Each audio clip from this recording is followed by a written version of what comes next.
कर्म का फल। बहुत समय पहले की बात है। एक बुजुर्ग आदमी भूख से व्याकुल था। वो एक तालाब पर जाता है और बड़ी मेहनत से एक मछली पकड़ता है कि चलो इससे मैं भूख मिटा सकूंगा। तभी वहाँ एक लड़का आता है और उस बुजुर्ग को परेशान करने के लिए बुजुर्ग के हाथ से मछली छीन लेता है। साथ ही साथ आगे आगे भागकर उसे परेशान भी करने लगता है। बुजुर्ग में इतनी ताकत तो थी नहीं कि उस जवान लड़के के पीछे भागकर उससे मछली छीन ले। वो उस लड़के को कहता है, मेरी मछली दे दो, मैं भूखा हूँ। लेकिन लड़का नहीं मानता। वो और अधिक परेशान करने लग जाता है। हारकर वो बुजुर्ग आंखों में आंसू लिए ऊपर की तरफ देखकर कुछ बोलता है और आगे बढ़ जाता है। तभी उस लड़के के हाथ में मछली का कांटा चुभ जाता है। वो दर्द से कराहने लगता है, मछली को फेंककर घर चला जाता है।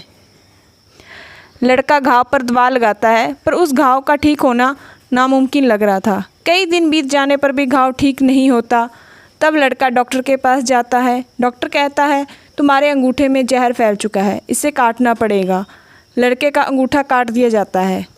फिर भी लड़के का अंगूठा ठीक नहीं होता। ना घाव भरता है, ना दर्द कम होता है। लड़का बहुत परेशान रहता है। कुछ दिनों बाद लड़का दूसरे डॉक्टर के पास जाता है। वो लड़का भी कहता है, तुम्हारे जख्म पर बहुत बढ़ गया है, सारे अंगों में जहर ना फैल जाए, इसलिए इस पंजे को काटना पड़ेगा। लड़के का पंजा काट दिया जाता है। जब वो लड़का अपना पंजा कटवाकर घर लौट रहा था तो रास्ते में उसे वही बुजुर्ग दिखाई देता है।